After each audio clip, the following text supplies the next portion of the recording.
तेवढ्यात काही जण आले, म्हटले काम करा, युगे 28 विटेवरी उभा तो परब्रह्मलिंगम भजे पांडुरंगम, विठ्ठलाची बसवा. तेवढ्यात बाजूला काही लोक बसली होती, ते म्हणले नाही नाही जमणार नाही, आम्ही पण पट्टी दिली. मग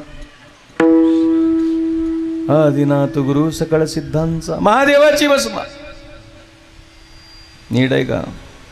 देवाचं खरं स्वरूप जर नाही कळालं तर आपला तर सत्यानाश आहेच आहे, पण समाजाचा देखील सर्वनाश आहे. काही जण म्हणले विठ्ठलाची बसवा, काही जण म्हणले महादेवाची बसवा.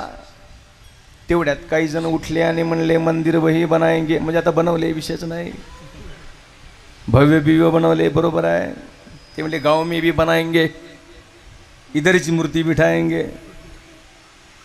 असं म्हटल्यावर बाकीचे लोक उठले, हे बघा राम मर्यादा पुरुषोत्तम आहेत, एक काम करा श्रीकृष्णाची बसवा, ते पूर्ण पुरुष आहेत. किती झाले? सुरू झालं की कृष्णाचं नाव घेतल्याबरोबर काही जण उठले, येळकोट येळकोट, जमणार नाही, खंडोबाचीच बसवावं लागतंय, जमणार नाही. आता तेवढ्यात बरेच इकडले तिकडले छोटे मोठे, तेवढ्यात एक सावकार उठले, कोमटी होते. त्यामुळे हे बघा सगळ्यात लई पट्टी मीच दिला, अजून महाराज आणून कळस काढजे, कोणा शेवटच्या पंक्ती सकट म्याच सारतो, बालाजीची बसवतो. गावातले लोक म्हणले तुमची 2-4च घर आहेत, नगर गप बसा, आमचं सुधारणा आले. आता मिटतच नव्हतं भांडण. बघा ज्ञानी माणसं कधीच वाद घालत नाहीत आणि अडाणी माणसांचा वाद कधीच मिटत नाही. 3 वाजले 4 वाजले, भांडणं काही मिटत नव्हतं. 5 वाजले, आमचे मुसलमान भाऊ काही नमाज पडायला चालले होते, त्यांनी म्हणले तुम्हारा मिटता है क्या, देखो नहीं तो हम दरगाह करने को तैयार है, देखो क्या करते हैं. त्याला म्हणले तू जा बाबा, आधीच धिंगाणा उठलाय आमचा, त्याच्यात उघडात मुंडक तू घालू नको. आता सकाळ होत होती, सगळेजण भायावरी करून आता जोर जोरात बोलत होते. तेवढ्यात एक जण उठलं, आमच्यासारखं बसवालं असेल कुठलं तर. त्याने म्हणलं हे बघा महादेवाची बसविलो तर विठ्ठलवाल्याला राग, विठ्ठलाची बसविलो तर रामवालं येणार नाही, रामाची बसविलो तर कृष्णवालं पुजणार नाही, कृष्णाची बसवलो तर खंडोबावाले येणार नाहीत, खंडोबाची बसविलं तर तिरुपतीवाले येणार नाही, ह्याची बसविल्यावर त्यानं येणार नाही, त्याची बसविल्यावर ह्यानं येणार नाही. एक काम करा हॉटेल टाका, म्हणजे सगळेच येतात. म्हणला शिवार शिवार.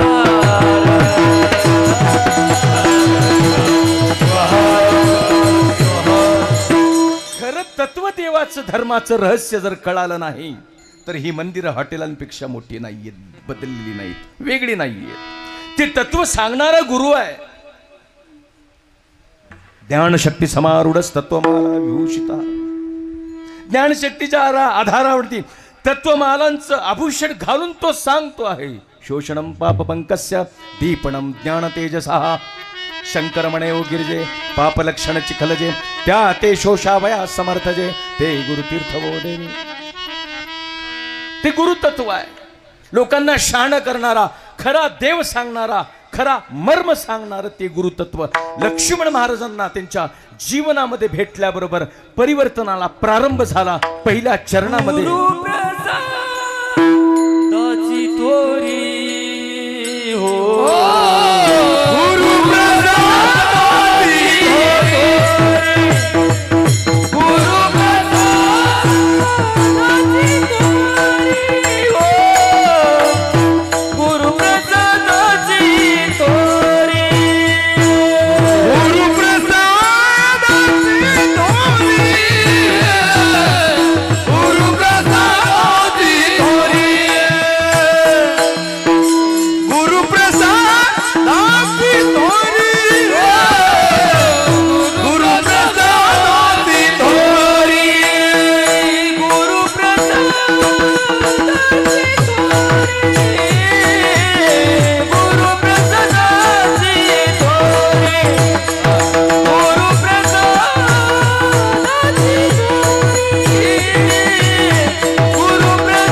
प्रसादाची थोरी महिमा से श्रेष्ठ भारी चिरकुडाने लक्ष्मण महाराज किंवा संतांनी त्यांना आलेला अनुभव शब्दबद्ध केलाय, आपल्यासाठी केलाय. संतांचे शब्द अनुभवानं समृद्ध आहेत. किंबहुना संतांच्या शब्दात संतांच्या शब्दाबद्दल जर काही बोलायचं असेल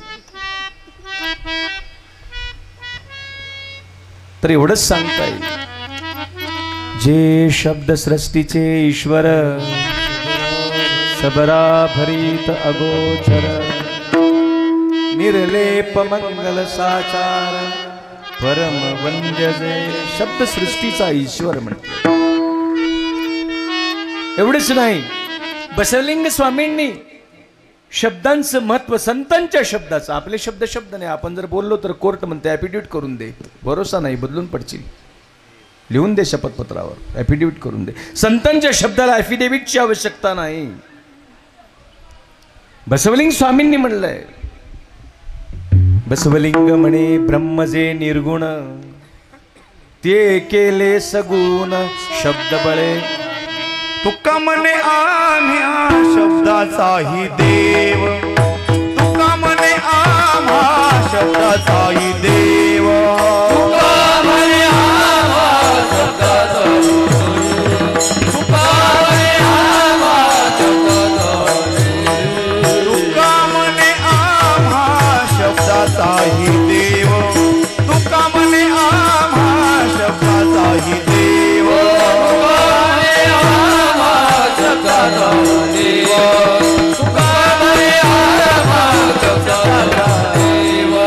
शब्दाचा गौरव पूजा करू, शब्दाचा गौरव पूजा करू, शब्दाची आमूच्या जीवाचे जीवन, शब्दाची आमूच्या जीवाचे जीवन, शब्दाची आमूच्या जीवाचे जीवन, शब्दाचा गौरव पूजा, शब्दाचा गौरव पूजा, शब्दाची आमूच्या जीवाचे जीवन, शब्दाची आमूच्या जीवाचे जीवन, शब्दाची आमूच्या जीवाचे जीवन.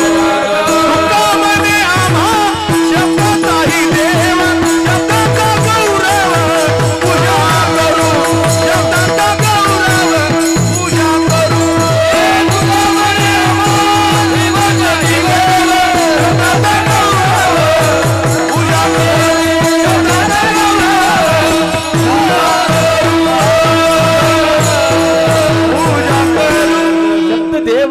शब्दाची पूजा करू म्हटले. आम्हा घरी धन शब्दांची रत्ने. शब्द शब्द काय आहे? जीवीचं जीवन आहे, ते देव आहे. का? कारण शब्दाला कृतीची जोड आहे, म्हणून शब्दाला अर्थ आहे. आमच्या शब्दांना अर्थ नाही. मोबाईल आल्यापासून तर आपल्या शब्दाला कुठलाच अर्थ लाभला नाही. इथं आव तर तिथं म्हणते, तिथं आहे तर इथं आहे म्हणते, सगळं खोटं बोलते. संतांचे शब्द प्रत्यक्ष परमेश्वर आहेत. संताचे ब्रीद तरावया सकळा, संताचे ब्रीद तरावया सकळा, संताचे ब्रीद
संतांनी शब्दांची मांडणी केली.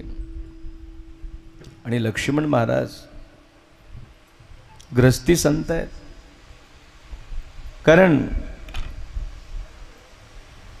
धर्म, अर्थ, काम आणि मोक्ष 4 पुरुषार्थ आहेत. संन्याशाला आणि गृहस्थीमध्ये फरक आहे. नीट आहे का? आपण सगळे गृहस्थी आहोत, आपल्याला देव मिळण्याचे 100% चान्सेस आहेत. संन्याशाला देव मिळण्याचे 10% चान्सेस आहेत. कारण त्यांचा पाय 90 ठिकाणी निष्ठून पडू शकतो. आपला उद्धार संन्याशापेक्षा लवकर होऊ शकतो. तुम्हाला वाटेल हे आज का बोललाले महाराज? खरं बोललाले महाराज. धर्म, अर्थ, काम, मोक्ष. आपली गाडी ह्या 4 ठेसणावर थांबते आहे. तुमचं आमचं लग्न झाले, लेकरं बाळ आहेत, आपल्याला शेतशिवार आहे, आपल्याला देवाजवळ जाण्याचा लई मोठा चान्स आहे. कारण आपली गाडी 4 ठेसणावर थांबते आहे. धर्म, अर्थ, काम, मोक्ष. पण संन्याशाच्या गाडीला मधले 2 ठेसणच राहणार. नॉनस्टॉप गाडी राहते. धर्मावरनं निघाली किती मोक्षाला जाते. तिनं जर मध्ये पैशाचं ठेसन घेतली, लेकराचं ठेसन घेतली, उमेदवारी तिकिटाचे बी जर ठेसन घेतली, तर संन्यासी डुप्लिकेट. शिवार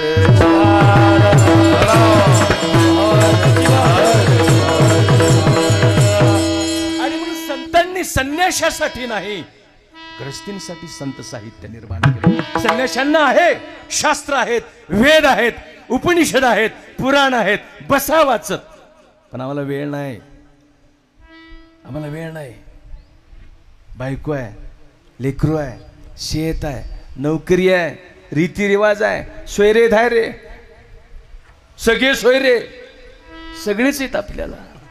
मग एवढं सगळं करायचं आहे तर संतांनी, सद्गुरूंनी सोपा मार्ग सांगितला. अडचणीचा नाही. आणि तशी गुरु लक्ष्मण महाराजांना भेटले. मनमत स्वामींनी सांगितलं, एरवी गुरु घरोघरी असती, आपल्या शिष्यात स्वार्थासाठी काही उपदेश नाही. असं करा तसं करा, इकडून करा तिकडून करा. अरे काय भानगड आहे? किचनचं तोंड इकडे राहावं. उगाच बसल्या बसल्या महाराज घरी आल्या लावते भोंगा आपल्या मागे.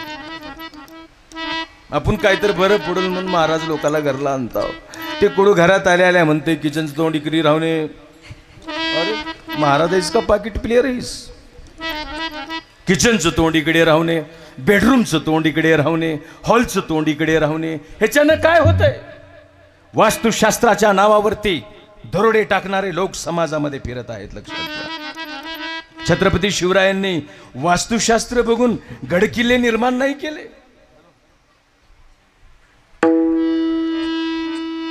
हॉलचं तोंड कोणीकडे राहावं, किचनचं तोंड कोणीकडे राहावं, बेडरूमचं तोंड कोणीकडे राहावं. ह्याच्यानं काय होतंय? महाराज म्हणले वास्तू शांत राहते. आम्ही म्हणलो महाराज येडे हाव का तुम्ही? हॉलचं तोंड कुणीकडे राहावं, बेडरूमचं तोंड कुणीकडे राहावं, किचनचं तोंड कुणीकडे राहावं, यापेक्षा त्या घरात राहणाऱ्या लोकांची तोंड एकमेकाकडे राहिली की वास्तू आपोआप शांत होते. शिवार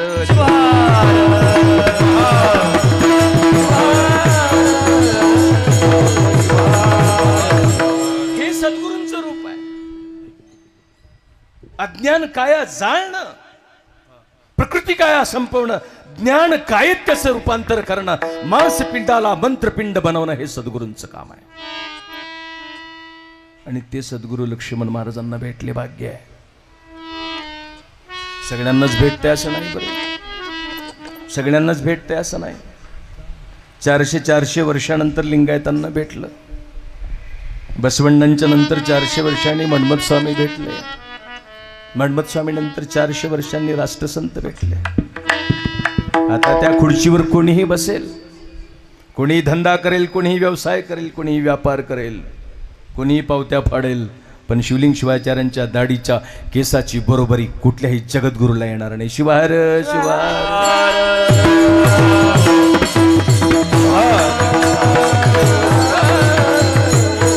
कारण त्याग आहे, त्याग आहे, त्याग आहे.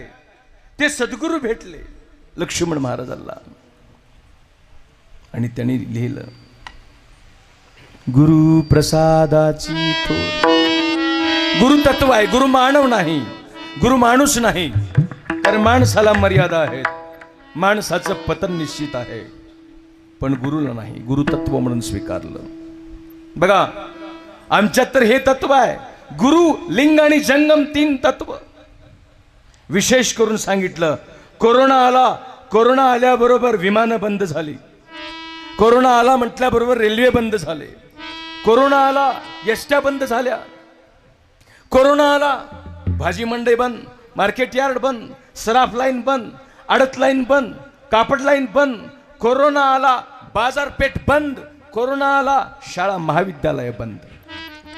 कोरोना आला मंदिरं बंद झाली, मठ बंद झाली, देवळं बंद झाली, तीर्थ बंद झाले, क्षेत्र बंद झाले, मशिदी बंद झाल्या, दर्गे बंद झाले, चर्च बंद झाले, बुद्ध विहार बंद झाले.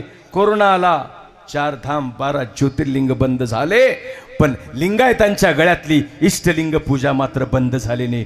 कोरोनामध्ये देखील ती सदोदित चालत राहिली. कोरोना असली तरी यानं म्हणलंय का ए कोरोना आहे मास्क बांधून असं म्हणलंय का? हे ना मठात गेल्यावर महाराज म्हणले मास्क बांधा, इकडे इकडे येऊ नको, भिवू नको, तुझ्या मागे यावं पुढे यावं म्हणणारे लोक देखील बरोबर भिवू लागले, नको नको थांब. पण यानं म्हणलंय का तुम्हाला? हे तत्व आहे, हे गुरूंनी आम्हाला दिलं, हे सद्गुरूंनी आम्हाला दिलं. गुरु व्यक्ती नाही, गुरु विचार आहे. आणि जेव्हा गुरु विचार असतो तेव्हा प्रसाद वस्तू नाही, प्रसाद प्रेरणा बनते. शिवहर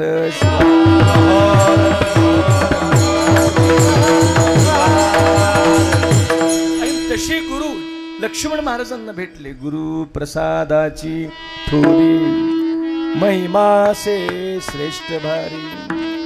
गुरु परंपरा खूप मोठी आहे, त्याच्यावर सांगत बसणार नाही. खरं तर आपल्या घरातला पहिला गुरु आई माझी गुरु. आई पहिला गुरु आहे. कारण शाळेत गेल्यावर लेकरू भौतिकशास्त्र शिकतं, भूमिती शिकतं, गणित शिकतं, शाळेत गेल्यानंतर रसायन शिकतं, पण समाजात कसं वागावं बोलावं हे घरी मायबापाकडनं लेकरू शिकतं. आणि म्हणून फेसबुक चालवायचं आहे. घरामध्ये सगळा संवाद बंद झाला, कुटुंबातला संवाद बंद झाला, सासू सुनेचं बोलणं बंद झालं, जावा जावाचं बोलणं बंद झालं. भावाभावाचं बोलणं बंद झालं, दोन जातीतल्या लोकांचं बोलणं बंद झालं, जंगमाचं लिंगायतांचं देखील बोलणं बंद झालं, दोन गुरुतल्या वेगवेगळ्या शिष्यांचं बोलणं बंद झालं. सगळ्यात महत्त्वाचं सांगतो, बाप लेकाचं बोलणं बंद झालं. इथं सांगवीत कसं आहे, टाळ्या वाजल्यात म्हणजे बरोबरच आहे. सांगवीत बाप लोक बोलतात का, थोडस आवाज कमी करत, सांगवीत बाप लोक बोलतात का? बापाला जर पोराला काही सांगायचं असेल तर बाप डायरेक्ट पोराला बोलत नाही. बाप पोराच्या आईला म्हणते, आवा हँग ಮಾಡ್ಲತಾನ್ ನೋಡಿ ಯಾನ್ ಬೇಕು ಅವನಿಗೆ ಹಂಗ್ಯಾಕೆ ಮಾಡ್ಲತಾನ್, ಕೆಲಸನೇ ಮಾಡಲ್ಲ ಹೋಗ್ಯಾನೆ ಏನಿಲ್ಲ. बापाला जर पोराला काही सांगायचं असेल तर बाप डायरेक्ट पोराला बोलत नाही, बाप पोराच्या आईला सांगते.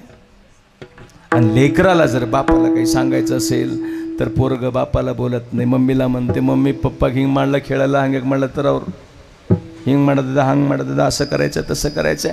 पोरग बापाला बोलत नाही, आईला बोलते. लक्षात घ्या, बाप लोकांचं बोलणं बंद आहे तर कुटुंबात समस्येला प्रारंभ झाला.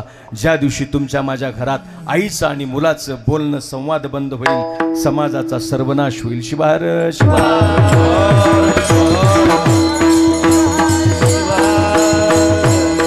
आणि म्हणून संवादाची ही प्रक्रिया सद्गुरूंनी चालवली, संतांनी संवाद निर्माण केला. गावात राहू दिलं नाही तुकोबारायांना. म्हणले हा माणूस जर गावात राहिला तर अनेकांची माथे ही भडकतील, आत्मतत्वाचा शोध घेतील आणि ते शास्त्र पुन्हा साकार करतील. ईशावास्यमिदं सर्वं यत्किंचित जगत्यां जगत, ते सगळं खरं होईल. अहं शिवत्वं चापि शिव एव हि सर्वशिवमयं ब्रह्म शिवात् परं न किंचनः आत्मवत् सर्वभूतेषु सबं पश्यन्ति सर्वत्र. हे सगळं खरं होईल म्हणून हकालून दिले गावाच्या बाहेर. तरी तुकोबाऱ्यांनी संवाद साधला. माणसं नव्हती तरीही वृक्षवल्ली आमा सोयरी वनचरी, पक्षी सुस्वरे आळविती. जगाशी संवाद साधला आणि त्या संवादापोटी त्यांनी अभंग रचले. लक्ष्मण महाराजांनी म्हणलं, मला असे सद्गुरू भेटले, गुरु म्हणजे तत्व कळालं मला, आणि त्या तत्वाचा विचार म्हणजे प्रसाद, गुरूंचा विचार म्हणजे प्रसाद, आणि तो प्रसाद मी घेतल्याबरोबर परिणाम काय झाला. प्रसाद घेताची स्वामीचा, प्रसाद घेताची स्वामीचा, प्रसाद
स्वामींचा नाश होय षडरिपुंचा. लक्ष्मण महाराजांनी दुसऱ्या चरणामध्ये परिवर्तनाला प्रारंभ झालेलं सांगितलं. कारण जीवन परिवर्तनासाठी आहे, धर्म परिवर्तनासाठी आहे, परंपरा देखील परिवर्तनासाठी आहे. खोलात जर विचार केला तर माणसाच्या परिवर्तनासाठी, मन बुद्धी चित्ताच्या परिवर्तनासाठी. प्रसाद घेताची च शब्द अक्षर वापरलं त्या ठिकाणी. लोक सद्गुरूंच्या विचारांचा प्रसाद, लाया चुरमुरेंचा नाही. लोक मन्मथ स्वामीला जातात आणि मन्मथ स्वामीला नारळ फोडून नारळ आणि लाया घेऊन येतात आणि गावात म्हणतात मन्मथ स्वामींचा प्रसाद आणला. मन्मथ स्वामींचं का लाह्याचं दुकान आहे का नारळ विकतंय मन्मथ स्वामी? मन्मथ स्वामींचा प्रसाद, मन्मथ स्वामींनी रचलेला ग्रंथ परमरहस्य हा मन्मथ स्वामींचा प्रसाद आहे. त्यापेक्षा मोठा प्रसाद कुठलाच नाही.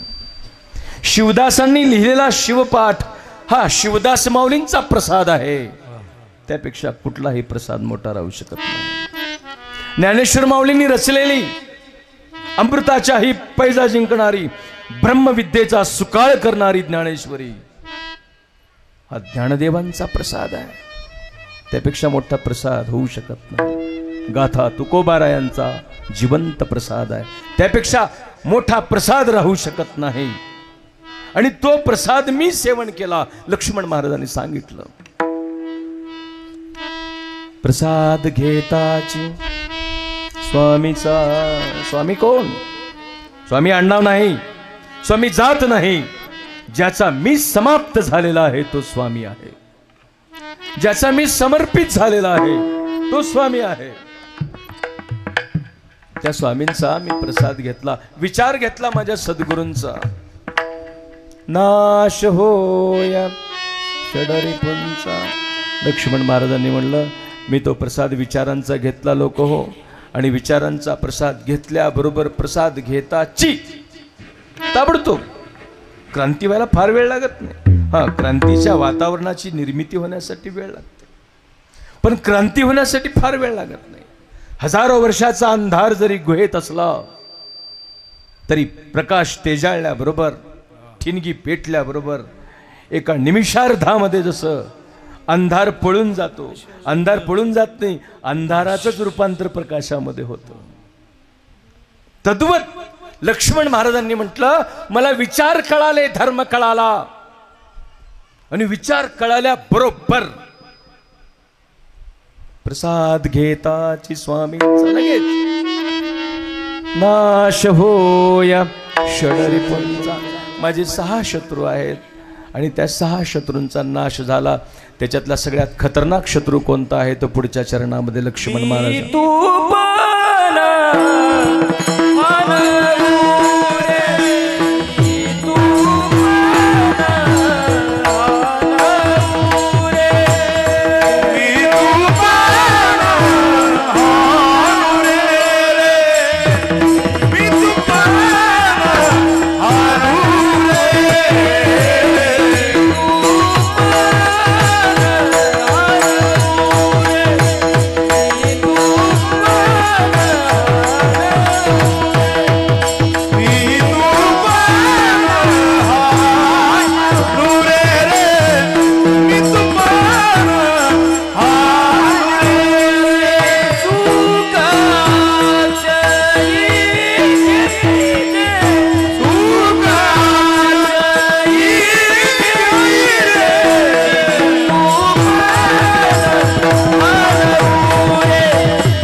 रूप नहाणवरे सुख अक्षयी घेई रे. बघा लक्ष्मण महाराज विचारांचा प्रसाद सेवन केल्यानंतर, कोणता प्रसाद? विचारांचा. सद्गुरूंनी दिलेला विचार आम्हाला कळला पाहिजे कोणता विचार आहे. आम्ही गुरु करतो, देवदेव करतो, पण विचारच कळत नाही. ही लय मोठी भानगड आपली आहे. मांजर आडवं गेलं की अजूनही घाबरतात. सांगवीत कसं आहे ನೀವು ಹೆಂಗೆ ಮಾಡ್ತೀರಿ? ಕನ್ನಡ ಮಾತಾಡ್ಲಕ್ಕೆ ಬರ್ತದಲ್ಲ ನಿಮಗೆ? ತಿಳಿತದೇನೋ ना आणि ಮಾತಾಡ್ಲಕ್ಕೆ ಬರ್ತಾವ ठीक आहे. मांजर आडवं गेल्यानंतर काय होते? आपण म्हणतो मांजर आडवं गेलं की कोणतर माना बिना हलवीत चला. आपल्याला टीव्ही बघून सवय आहे. प्रतिवर्षाप्रमाणे याही वर्षी महाराजाला कीर्तन केला. कोणता अभंग घेतला माहीत नाही, पाकिट घेतला निघून गेला. एवढी मोठी मेहनत करून, कष्ट करून, लोकांची वर्गणी गोळा करून, अट्टहास करून, कार्यकर्त्यांनी कष्ट करून, आमच्यासारख्या अभ्यासकांनी वेळ देऊनही जर तुम्हाला काही समजत नसेल तर हे दुर्भाग्य आहे. लक्षात घ्या. मांजर आडवं गेलं की आपण काय म्हणतो? अजूनही काही जण काय म्हणतात? अपेशी राहते. बरोबर आहे. आता मांजराचं माणसाचं त्या कामाचं काय संबंध आहे? मांजराला का माहीत आपण कोण्या कामाला निघाला होते? त्याला सांगून निघाला. मांजरापेक्षा तर माणसं अपेशीत. कुठल्या बी कामात पाय घातले की अवघड होते सगळं. ते मांजर उगत असते ना, उंदरं हुडकून बेजार आहे. त्याला उंदरं मिळणार काय नाही. टिवटिवी आरली की कोणतर कसं आहे? टिवटिवी आरली की कोणतर कुठे लिहिले? रामायणात लिहिले, महाभारतात लिहिले, हरिपाठात लिहिले, शिवपाठात लिहिले, कुठं लिहिले? डोसकीत कसं आलंय? लिहिलेलं येणं झालंय, बिना लिहिलेलं डोसकीत कुठून आलं? कुठल्याच पोतीत नाही. टिवटिवीचा संबंधच नाही, तरी डोसक्यात टिवटिवी बसली. टिवटिवी आरडल्यावर कोणतर मरतय. आता टिवटिवी आरडल्यावर जर माणसं मरत असतील तर एक काम करूत, भारताच्या बॉर्डरवर जाऊत, सगळी मिलिटरी काढून टाकून लाईननं टिवटिव्या उभ्या करूत, पाकिस्तानकडं तोंड करून आरडायला लावूत. राहिलेल्या काही टिवटिव्या चीनकडे घेऊन जाऊत. जमल का? हा विचार नाही होऊ शकत धर्माचा. अंधश्रद्धेचं समर्थन करणारा गुरु हा गुरु नाही, तो दरडेखोर आहे. लक्षात घ्या. शिवाहर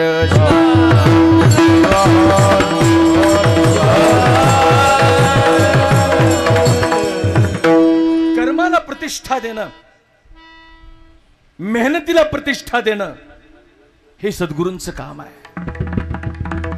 शॉर्टकट धर्मात राहू शकत नाही. धर्मात शॉर्टकट नाही. अंधश्रद्धेचा विचार सद्गुरूंचा होऊ शकत नाही. अनेक देव उपासनेचा विचार सद्गुरूंचा होऊ शकत नाही. देव एकच, आपुला तो एक देव करून घ्यावा. आपुला तो एक देव करून घ्यावा.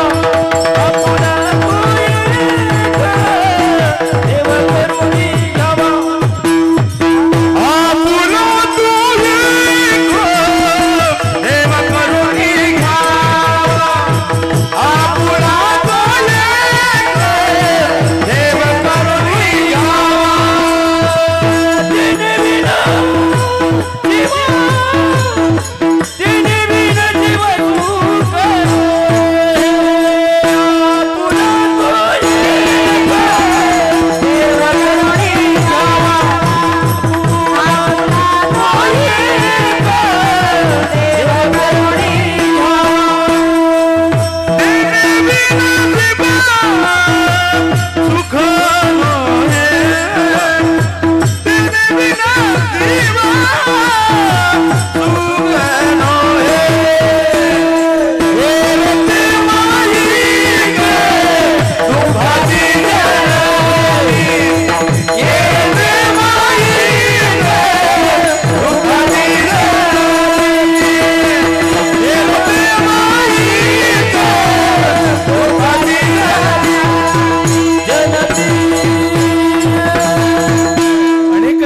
उपासनेचा विचार सद्गुरूंचा होऊ शकत नाही. महाराज आणि तो विचार लक्ष्मण महाराजांनी स्वीकारला. सद्गुरूंनी दिलेला विचार, मी तू पण हा नवरे,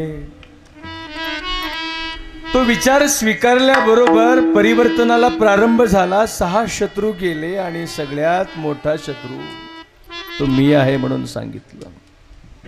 बघा, आपण म्हणतो भावकीत आमचा दुश्मन आहे, ह्या जातीत आमचा दुश्मन आहे, त्या पॅनलमध्ये आमचा दुश्मन आहे, त्या गटामध्ये आमचा दुश्मन आहे. संतांनी म्हटलं, सगळ्यात मोठा शत्रू तर संकट घेऊन फिरलास, त्याच्याकडे कधी बघणार आहेस? तो तुझ्यात आहे. हा मी समजल्याशिवाय काहीच समजणार नाही. संतांनी म्हणले, देवा माझी सोय लावागडे, माझा मीच कोण नकळे मजसी, तुझ्या स्वरूपाशी जाणू कैसी. मी कोण आहे हेच मला कळत नाही, तुमचं स्वरूप घेऊन मी काय करू? अर्जुनानं जेव्हा भगवंताचं रूप पाहिलं, विराट रूप, डोळे विस्फारून पाहायला लागला. म्हणलं, देवा सहन होत नाही, आता माझ्यानं पाहणं होणार नाही. तेच रूप बसवण्णांनी वचन साहित्यामध्ये मांडून ठेवलं. जगदगली मुगदगली, गीतेतल्या योगेश्वरानं जे रूप दाखवलं तेच रूप बसवण्णांनी 12व्या शतकातल्या वचन साहित्यात देखील मांडलं. की ब्रह्मांडापेक्षाही उंच तुझं श्रीमुकुट, पाताळापेक्षाही खोल खोल तुझे पाय आहेत, अनंत हातांचा, अनंत डोळ्यांचा, अनंत बाहूंचा, अनंत पायांचा, विराट व्यापक विभू नित्य सत्य सच्चित आनंद स्वरूप परमात्मा, किती विशाल आहेस तू. ओम नमस्त्वंताय सहस्त्रमूर्तये सहस्त्रपादाय क्षुजुरारवाहवे सहस्त्रनामने पुरुषाय सहस्त्रकोटियुगधारिणे नमो नमः. तू विराट आहेस, विशाल आहेस, व्यापक आहेस. आणि म्हणून तुला समजून घेण्यापेक्षा मी स्वतःला समजून घेणं लई गरजेचं आहे. कारण मी कळल्याशिवाय बाकीच्या गोष्टी कळणार नाहीत. अर्जुनाने देवाला म्हटलं, देवा माझा उद्धार करा. गीतेमधला श्लोक सांगतो, देवा माझा उद्धार करा. कृष्णानं म्हणलं, अर्जुना एवढं सोडून बोल गड्या, हे धर्म फुकट मिळते ना, संत साहित्याचं अमृत आहे, फुकट वाटतोय, आम्ही प्यायला लोक तयार नाही. अर्जुनाने म्हटलं, देवा माझा उद्धार करा. परमेश्वराने म्हटलं, अर्जुना एवढं सोडून बोल गड्या, आपल्यानं होईना बघ. असं म्हटल्यानंतर अर्जुनानं म्हटलं, देवा असं बोलू नका हो, तुमच्याशिवाय मला कोण आहे? मी तुमचा मित्र आहे, सखा आहे, सोबती आहे, पाहुणा देखील आहे, तुमचा भक्त आहे, तुमचा शिष्य आहे. अहो मी सर्वांगाने तुम्हीच माझे आहात आणि तुम्ही म्हणताय उद्धार होऊ शकत नाही, मी करू शकत नाही. असं कसं? तुमच्या जीवावर तरी मी रथावर बसलोय देवा, आणि तुम्ही असं म्हणता. देवाने म्हटलं, अर्जुना पुन्हा पुन्हा सांगतोय, आपल्यानं तुझा उद्धार करणं होणार नाही. हा असं मग कोण करेल? देवा सांगा माझा उद्धार कोण करेल? योगेश्वरानं म्हटलं, ऐक ऐक अर्जुना, मीच नाही, जगातली कुठलीच शक्ती तुझा उद्धार करू शकणार नाही. अर्जुन अजून गोंधळला, म्हणला, देवा लवकर सांगा गडे, काय भानगड आहे? तुम्हीच नाही, कोणीच माझा उद्धार, मग माझा उद्धार करणार कोण? योगेश